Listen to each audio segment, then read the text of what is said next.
ukifuatilia ukikusanya alama 9 nyumbani una asilimia kubwa ya kufuzu. Hata kama ni sehemu yote, yani kiujumla tu kwenye zile michezo yako 6 ukikusanya alama 9 maana yake ni nusu ya alama 18, una nafasi kubwa ya kuweza kusogea. Ni jambo ambalo ni rahisi kulitamka mdomoni kwamba labda kija fulani nitashinda, kija fulani nitashinda. Lakini ugumu unakuja na utofauti unakuja ni kutokana na hali ya timu za Tanzania hivi sasa na wapinzani wao. Na kwenye hii hali nadhani Singida na Azam mimi nataka niwaweke pembeni. Kwa sababu Singida na Azam mpaka hapo walipofika mimi naamini wamepiga hatua kubwa sana ambao kwenye maisha yao haje kuyapiga. Singida ni kwa mara ya kwanza kwenye michuano kafika mpaka hatua makundi. Eneo ambalo hata kama ingetokea Singida hajafika kusingekuwa na maswali mengi sana kwa sababu mara yake ya kwanza anashiriki kwenye michuano. Lakini pia Azam muda mrefu amekuwa akianguka na hata hii kufika kuna wengine bado walikuwa waamini mwanza kafika, wasubiri uone kwa sababu katikati Azam shatolewa timu nyingi za ajabu mpaka watu walikuwa hawaamini. Kwa hiyo Azam kufika hapo baada ya muda mrefu kwangu mimi naamini pia ni hatua kubwa ameweza kuipiga. Hawa mimi naweka pembeni. Wakifanikiwa kufuzu sawa, wasipofanikiwa pia kwangu mimi itakuwa ni sawa.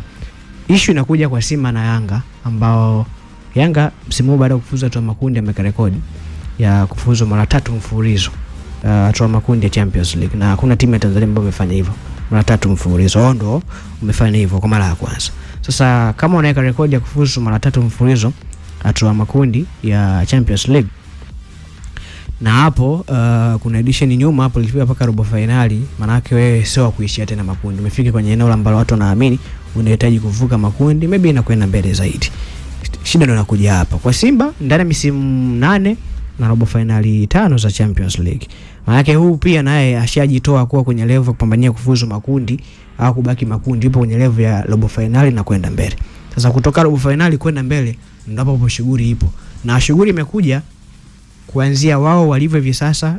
Tangu msimu huu umeanza hakuna mchezo ambao umemalizika wa Yanga alafu point kwa maana maoni yaka positive kwa 100% kwamba Yanga ipo kwenye kiwango bora kabisa. Yaani lazima utakuta leo angalau bwana wamecheza vizuri. Kwa sababu gani? Zamba for msimu ulianza wakiwa na mwalimu mpya, ilianza kwa hawakuanza vizuri, timu ilikuwa haichezi vizuri, patterns za kiuchezaji zilikuwa zionekani. Hapo pia kulikuwa na drop ya form kwa baadhi ya wachezaji kwenye kikosi. Kwa hiyo hii imemchukua kwa muda mrefu. Romain Folz akaja kaondoka, mwalimu mpya alivyokuja pia bado Yanga hajafika kwenye ule ubora ambao unaweza kupambana na mpinzani yoyote sasa kwenye Champions League ukiacha kwenye ligi. Kwa hiyo ni hofu ya kwanza.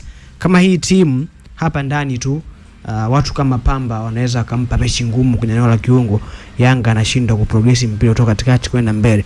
Vipi akicheza labda na JS Kabylie? Vipi akicheza labda na El Hilali? Kwa hiyo ni ya kwanza. Lakini cha pili ni makundi ambao wapo nayo. Tangu Yanga wamecheza Champions League, makundi yote ambao wanapangwa huwa yanakuwa magumu. Lakini utofauti huo unakuja kutokana na wao ambao wapo kwa wakati huo. Kwa mfano walivyokuwa wanacheza msimu juzi, kundi ambao walikuwa na Al Ahly, walikuwa na Sila Belouizdad, pia ilikuwa ni kundi gumu kwa sababu walikuwa na timu mbili ambazo kwa hivi karibuni zilikuwa zinafanya vizuri kuliko Yanga. Belouizdad ndio huyu msimu mpita aliyeka rekodi ya kufuzu mara 5 mfululizo hatua makundi, na kwa Algeria wao ndio kwa timu ya kwanza. Okay. Al Ahly ndio huyo ndio mtaala kabisa. Kwa Yanga ni ile kundi naye pia alikuwa apenda nafasi kubwa, lakini alifanikiwa kwa sababu kwa wakati ule alikuwa na timu ambayo inaweza kuchallenge, ndio maana akafanikiwa kwenda kufuzu, kitu ambacho kwa msimu ni cha tofauti. Kwa hii ni hofu ya pili. Na wakati Yanga na struggle, ukiangalia hawa wapinzani wao ambao wapo kwenye kundi, kwa mfano mtu kama FAR Rabat mpaka muda huu kwenye ligi ya Morocco hajapoteza na yupo nafasi ya pili. Baada ya sala jana ndio kidogo imeweza kumrudisha nyuma, lakini ukija kwa mtu kama Al Ahly, ukimwangalia Al Ahly kwenye matokeo yake ana eneo ambalo ana struggle kwa maana hashindi kiurahisi, 2-1 3-2 zimekuwa ni nyingi. Lakini lile kundi la wachezaji wa Ahly hasa kama wanapitia struggle ya kutocheza vizuri kwenye ligi ya Egypt, kwa hiyo struggling ya Yanga bado unaona Yanga anaweza kataabika kucheza na Al Ahly. Ukija kwa JS Kabylie wao ni kama project mpya baada ile ya 2023 kufeli, kwa maana baada ule msimu alifika mpaka hatua robo finali. Baada ya pale timu iliyumba, walicheza robo finali lakini kwenye ligi wameza nafasi ya 14. Beki kidogo ashuke daraja. Kwa umetumia misimu miwili kupambana, hatimaye msimu huu umerejea kwenye Champions League. Na hapo wana wachezaji wengi tu ambao ni wazuri na ni wazoefu. Mtu kama Ayman Mayus amecheza kombe la shirikisho ule msimu ambao anashinda Nelson Mraja, msimu mpita kwa CL Belouizdad alikuwa ni Champions League, alikuwa pia timu ya taifa ya Morocco ya Algeria ambayo imecheza michuano ya CHAN. Kwa huyu tayari ni fear factor nyingine ambayo ipo pale. Hawa nao kwa jinsi ambavyo wamekuja timu yao ilivyo na muendelezo wa ule mradi ambao alianza msimu mpita chini ya Benchika, baadaye akaja akaondoka, akaja Joseph Zinba, kuna eneo ambapo hii timu ina improve. Hiyo ni kizingiti kingine ambacho kipo kwenye hilo kundi. Kwa hiyo ndio maana watu wanapata hofu kwamba huyu Yanga kama kwenye ligi tu anahangaika hivi, kama tu kwenye hizo hatua za awali zidi la kina Silver Strikers anapata tabu, itakuwaje akikutana na AS FAR Rabat? Itakuwaje akicheza labda na JS Kabylie? Hofu ipo hapa. Na hii hofu pia ndio ipo hivyo kwa Simba. Na hii Simba tangu msimu huu umeanza, story ni zile zile, na yeye bado ni timu ambayo haijawa seto, haijatulia kama ambavyo watu ambao walikuwa wanatarajia. Na hii Simba imekuwa kama ni muendelezo, kwa sababu tangu timu imeanguka imekuwa ni timu ambayo ina vipindi. Hajaje kuna timu imara ambayo ikafanikiwa kutawala ndani. Huko nje wamekuwa wakienda, lakini haya maajabu ya kwamba hii timu huwa inafanya vibaya ndani lakini huko nje inakuwa na maajabu, huwa yatokea siku zote. Hao maajabu kuna muda huwa yanahitaji huo na watu wakaweza kuyafanya hao maajabu. Kwa mfano ukiangalia misimu hapa katikati ambao kwenye ligi walikuwa na struggle, lakini unakuta kwenye Champions Finali kwenye kosi ulikuwa na mtu kama Saido Ntibazogis. Uzoefu wa mtu kama Saido, uzoefu wa mtu kama Chama, sio kina Aishi Manula, ulikuwa ni mkubwa zaidi kiasi kwamba kwenye moment chache anaweza kukusaidia akakuvusha. Na ndio maana ilikuwa ni rahisi kwa Simba kuvuka hatua makundi ya Champions League kuliko ligi kuu, kwa sababu hatua makundi ya ligi ya mabingwa ni mechi 6 tu. Maana yake michezo 4 tu unaweza ukakusanya mazako na ukaenda vizuri. Lakini kwenye ligi ni mbio ndefu. Kwa hiyo hawa watu sasa ambao walikuwa wanamfanya Simba hata kiwa na wakati mgumu kwenye ligi, maana hana timu nzuri, lakini kwenye Champions League hawezi kufanikiwa. Msimu huu upo nao, ukiangalia unaona kuna baadhi watu wamepungua wengi sana ambao wana uzoefu mkubwa na michuano ya kimataifa. Kwa hiyo hofu hipo hapo kwa Simba naye pia kuweza kuvuka hatua makundi. Wakana hapo mwanzoni ama miaka ya nyuma timu za Tanzania zikipangwa na timu kutoka kwenye mataifa kama Algeria, Tunisia, Misri na Afrika Kusini huwa zina struggle sana kupata matokeo, lakini Pawasa amesema baada timu 4 kuingia katika hatua ya makundi zote, watu wa huko mataifa ya nje wao wenyewe hivi sasa wako shocked. Kitu gani ambacho kina liboost soka la Tanzania siku hadi siku kuweza kuweka records, kupeleka timu 4 kwenye michuano ya Afrika? Lakini hivi vitu vyote ambavyo tunavyo ambavyo tunavifanya hivi sasa, yawezekana kabisa vinapewa push factor na uwekezaji ambao umeanza kufanywa kwenye mpira wetu wa ndani. Uwekezaji huu ambao tunaufanya sasa hivi kwenye ligi yetu ya ndani ni uwekezaji ambao walishawahi kufanya watu wa Afrika Magharibi, ambao baada ya wao kustop huo uwekezaji wao, mwisho wa siku wao wamejikuta wanarudi hatua moja nyuma. Uwekezaji ambao unafanyika hivi sasa kwetu ni uwekezaji ambao miaka kadhaa nyuma ulikuwa unafanyika Sudan na kina Al Hilal, kina El Merreikh walikuwa wanafanya hivi vitu, lakini wao wakastop kufanya huo uwekezaji, sisi tukatake over zile positions zao. Sasa taking over ya hizo positions zao, yawezekana ukirifa na haya maeneo ambayo nilikwambia hapa Afrika Magharibi labda na hiyo Sudan, wenzetu ilikuwa ni project za muda, yani ni kitu ambacho kilichukua muda, yani mpaka unapata timu ambazo zina uwezo wa kuwafanya kina Al Ahly wafikirie mara mbili kucheza nazo, zina uwezo wa kubeat ubora wa CL Belouizdad, tena unampa goli 4 kwenye uwanja wako wa nyumbani. Huu uwekezaji sisi tumeufanya ndani ya muda mfupi sana. Yani tuangalie, tutakubaliana hapa kitu kimoja, Yanga ya mwaka 2020 na Yanga ya mwaka 2020 labda na 5 ama 24 ni vitu viwili tofauti kabisa. Yani uwekezaji ambao ulikuwepo Yanga 2020, uwekezaji ambao upo Yanga 2025, yawezekana tunaweza tukaongelea hata mara 10 ya kile ambacho walikuwa nakifanya hapo nyuma, ambapo uwekezaji huu tunaangalia zaidi kwa sababu labda nje ya uwanja tutakuwa tunaongelea labda vitu ambavyo vingi kwenye nadharia. Tuangalie vile vitu ambavyo tunaviona wote kwa macho, ambavyo ni vitu vya ndani ya uwanja. Leo Young Africans ana uwezo wa kugomea ofa ya dola milioni 1 ya timu kutoka nje kwa sababu inataka kuendelea kubaki na Clement Mzize.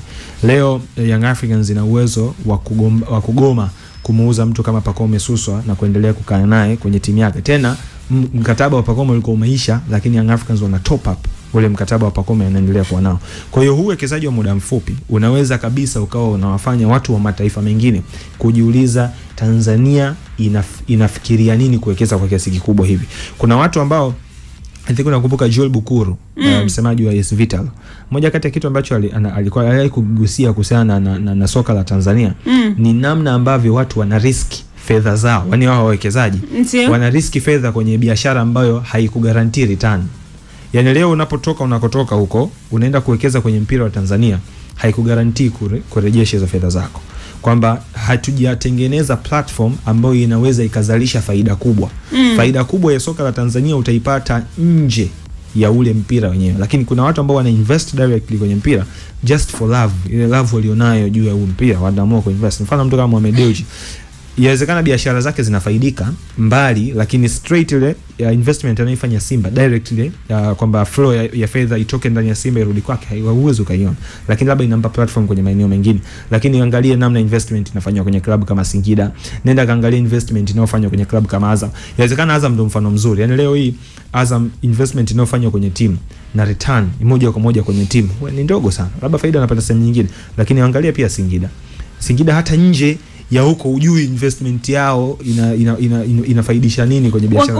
Wakana umezungumza kuhusiana na investment ambayo inawekwa kwenye hizi club na namna ambavyo zinapiga hatua. Umezungumza kuhusiana na Yanga ya 2020 na hii Yanga ya 2025 ni tofauti. Lakini nikiweka kumbukumbu sawa, ukitazama Simba ambao walikuwa kina Cletus Chama, Kaluna Niyonzima, kina Luis Jose Mixon, na Simba ya hivi sasa ni kama Simba imerudi nyuma katika ubora wa wachezaji. Ile ilikuwa ni hatari. Lakini Young Africans ile ya kina Khalid Aucho, Yanga ya Pacome Shushwa, Stefan Aziziki, Fiston Kalala Mayele, pia ni tofauti na hii Yanga ambayo iko hivi sasa. Kuna factor nyingine behind ukiachana na hii ya investments ya kikosi moja kwa moja ambazo zinaweza zikapush kupata mafanikio ya Afrika. Umegusia eneo zuri sana kwenye investment, hasa tukiangalia engo ya wachezaji.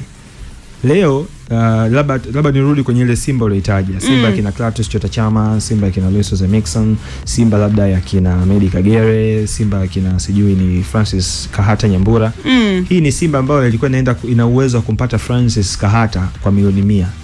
Hii ni Simba ambayo ilikuwa inaweza kumpata Medi Kagere kwa milioni 80. Ile ni Simba ambayo ilikuwa na uwezo wa kwenda kumchukua Clatous Chota Chama ambaye anaondoka ilikuwa ni Dynamo pale Zambia kwa fedha ya kawaida sana. Yes, alikuwa Lusaka Dynamo, Clatous anatoka Lusaka Dynamo kwa bei za kawaida sana. Simba ambayo inaweza kwenda kugonga hodi kwa Luis Jose Mixon na kuspend almost milioni 150. Simba ambayo inaweza kumwambia Haruna Niyonzima njoo ucheze kwenye timu yetu tutakupa milioni 200. Hawa walikuwa ni wachezaji ambao at that time walikuwa wana daraja zuri, daraja fulani la juu, lakini investment iliyotumika kuwapata ilikuwa ni ya wastani. Sasa hivi kutokana na maendeleo ya hii taasisi, leo Simba akigusa hodi ana milioni 150, juu anampata mchezaji mzawa ambaye anaenda kujifunza kucheza mpira. Sio kucheza mpira, anaenda kujifunza kwa custom na mazingira ya timu kubwa ndani ya Simba. Imagine leo milioni 200 kwa soka la Tanzania inakupa mchezaji ambaye ana miaka labda 18, 19. Leo milioni 300 kwa soka la Tanzania inakupa Kibu Dennis. Wakati at that time milioni 300 ilikuwa inaweza kukupa wachezaji wazuri sana. Kwa hiyo sasa as time goes pia hata uwekezaji nao pia unatakiwa kukua. Simba imefika hatua leo, ama Yanga zimefika hatua leo zikiwa zina milioni 400 zinapata mchezaji wa kawaida.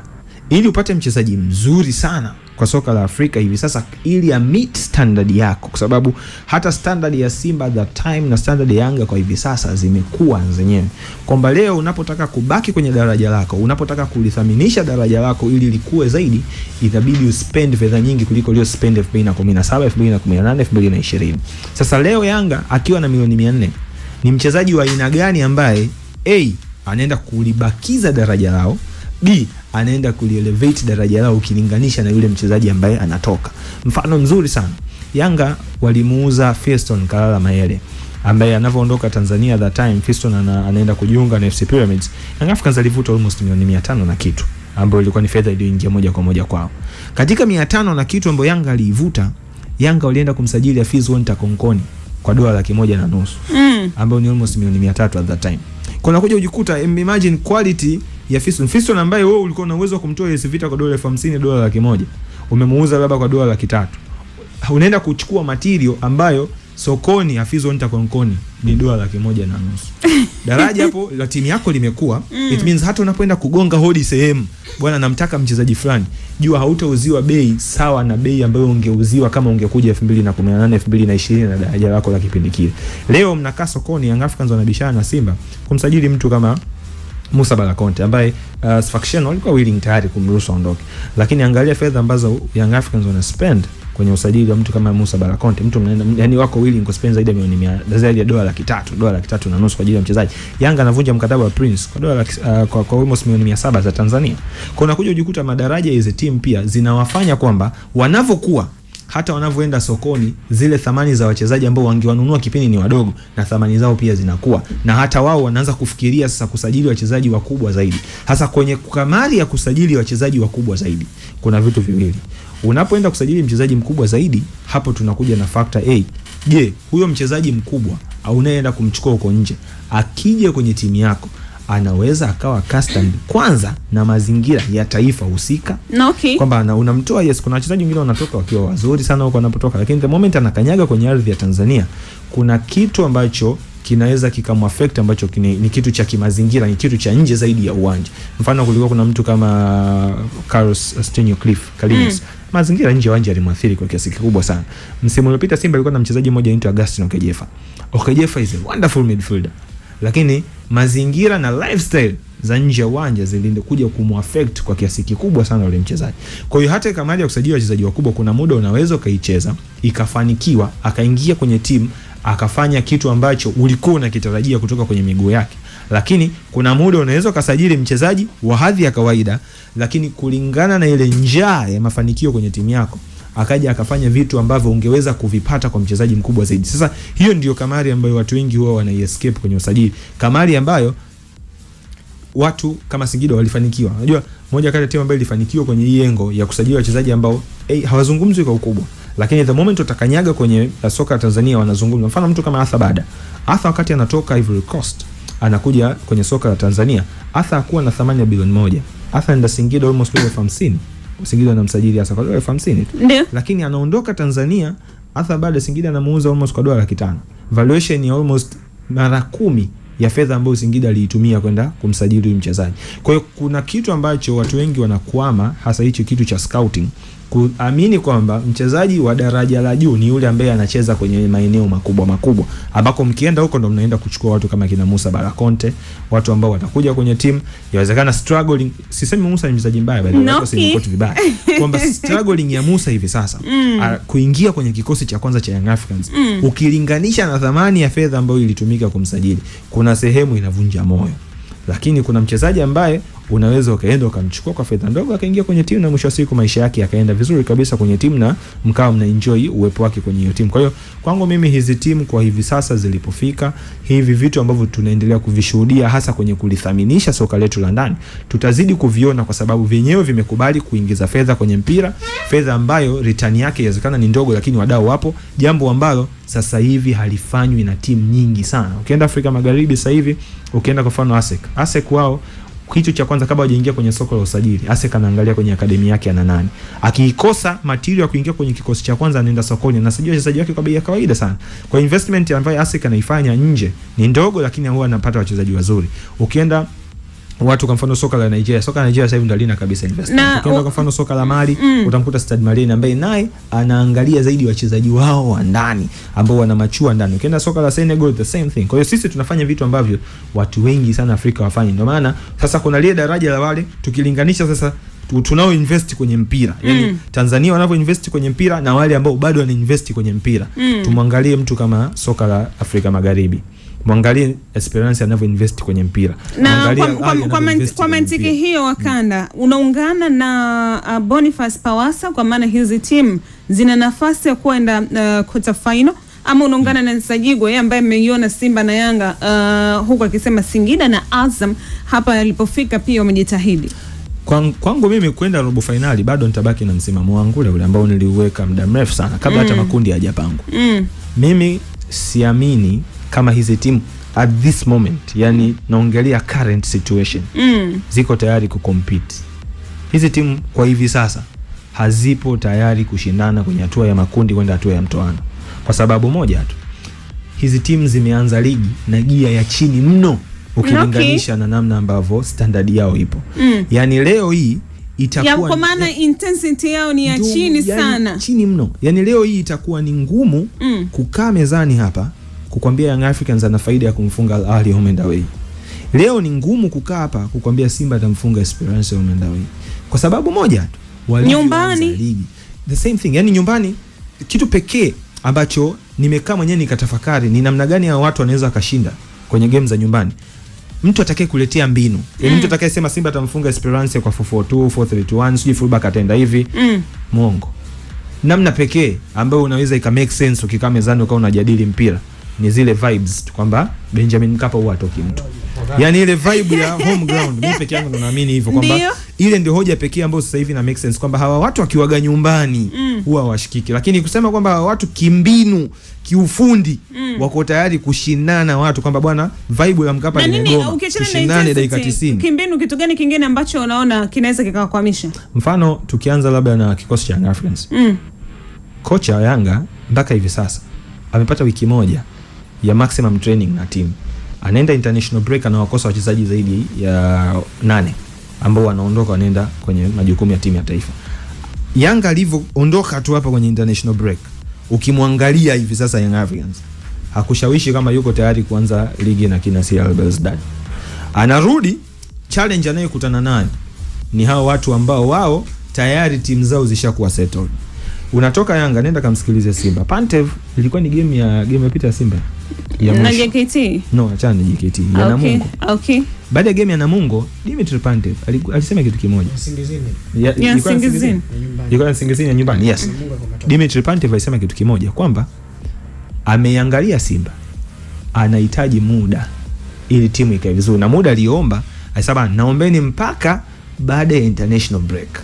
Kwa hiyo international break hii wachezaji wanaondoka nenda kwa majukumu ya timu ya taifa. Unabaki na kundi dogo la wachezaji ambao yes unaweza ukaingiza kitu kwenye timu. Lakini je, momentum ya timu ilivyoondoka kwenda international break na itakavyorudi inakugarantii kitu gani dhidi ya wapinzani ambao wanaenda kucheza nao kwenye hatua ya makundi? Na Eben wamezungumza hapa Wakanda sambamba na Sajigo Senior mteule kutana na kile ambacho wanakiona kuelekea katika group stage ligi ya mabingwa sambamba na 10 la shirikisho barani Afrika. Kadhalika pia Wakanda alikuwa akiwaanisha quality ya wachezaji ambao wanasajiliwa hapa Tanzania kwenye timu hizi zinazoshiriki kimataifa na washindani wao ambao wanasajili. Unaiziona timu hizi zikiwa tayari kuachana na kusajili wachezaji wengi, badala yake kusajili wachezaji wachache ambao ni bora, ambao wataweza kucompete na hao washindani wao, hasa kuelekea katika dirisha dogo la usajili ambalo litafunguliwa mwezi Disemba?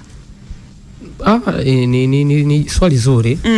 Yes, wanaweza wakafanya hivyo, lakini sidhani ni kitu ambacho kama wanaamini kiko kwenye minzi zao, kwa sababu ukiangalia Simba, Yanga imekuwa ni kawaida wa kusajili wachezaji wengi kila madirisha ya usajili pale ambapo yamekuwa yanafunguliwa, na sometimes imekuwa inawalipa, sometimes imekuwa iwalipi. Hiyo inatokana pia ni ngumu wao kwa mazingira ambao wamefika kupata zile quality kubwa. Unajua tunasema kwamba wanasajili wachezaji wa milioni 500, 400, lakini ukifuatilia hao wachezaji wanaosajili unakuta ni mmoja, wawili.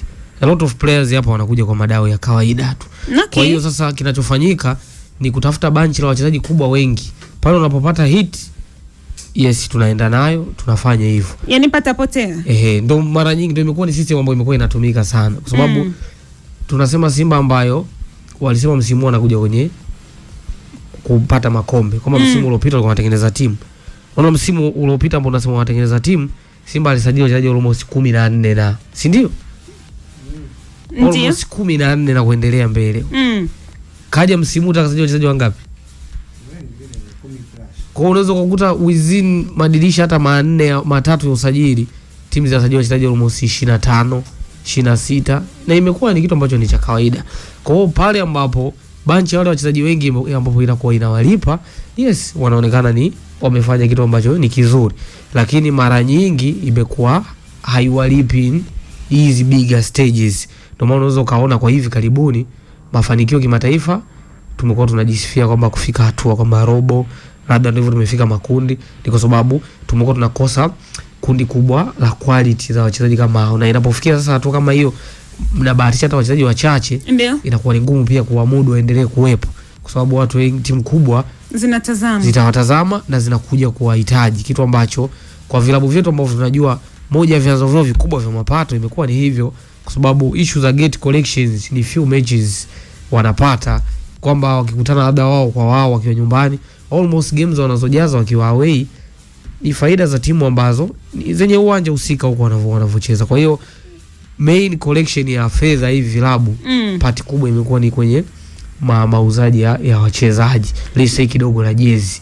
Sawa, na umezungumza hapo, wewe msimamo wako ni upi? Sajibu yeye kasema hamini kwa Azam na Singida, huku akizipatia nafasi Simba na Yanga. Wakanda yeye hamini kwa klabu yoyote.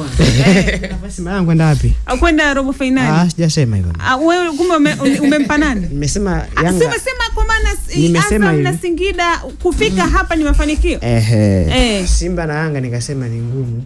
Ni ngumu pia. Nikataja pia vikwazo kwa nini ni ngumu. Okay, kwa hiyo pia na wewe haumpi mtu yoyote hapo nafasi ya kwenda robo finali. Wala simnyimi yote. No, okay. Katikati. Huko katikati. Ila Azam na Singida wakienda sawa, kibaki sawa. Wakanda pia hamini intensity ya klabu hizo ilianza nayo kwenye ligi kama itawabeba kwenda kufanya vizuri katika group stage na kufika quarter final. Upande wako kwa maana Eben, msimamo wako ni upi?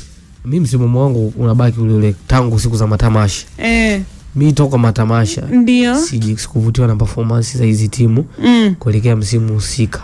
Na imefikia sasa tu mpaka tukaishi labda CAF wanatukomoa kwa zile draw. Okay. Sababu kuna watu tulikuwa nimekaa nao muda wanapanga zile draw, watu wanasikitika. Kwa sababu muda ule wamepanga draw group A lile. So walikuwa wanaanzia timu za chini. Kaja Power Dynamo pale. Kaja na nani huyu bwana? Kundi A lile ambapo lina Pyramids na Bekane. Okay. Ukaanza Power Dynamo chini pale wanne, namba 3 kaja pale Katongo kataja namba 3 pale ni Rivers United. Kuna rafiki yangu mmoja nimekana akasema sasa hapa inabidi au Simba au Yanga tudondokea. Anashangaa. Wazee wa poti. Wanaendelea Pyramids. Sisi inakuwaje Pyramid anakaa poti ya pili? Okay. Ni kama vile ambavyo CAF ilitengeneza Dabe Sadik kwa maana Mamelodi dhidi ya Young Africans na miaka hivi karibuni Simba dhidi ya Al Ahly. Kwa hiyo ile kidogo ilikuwa ni disappointment tu ya mashabiki ya nje. Inakuonesha ni situation gani ambazo timu zipo. Tunaweza tusiwalulu moja kwa moja.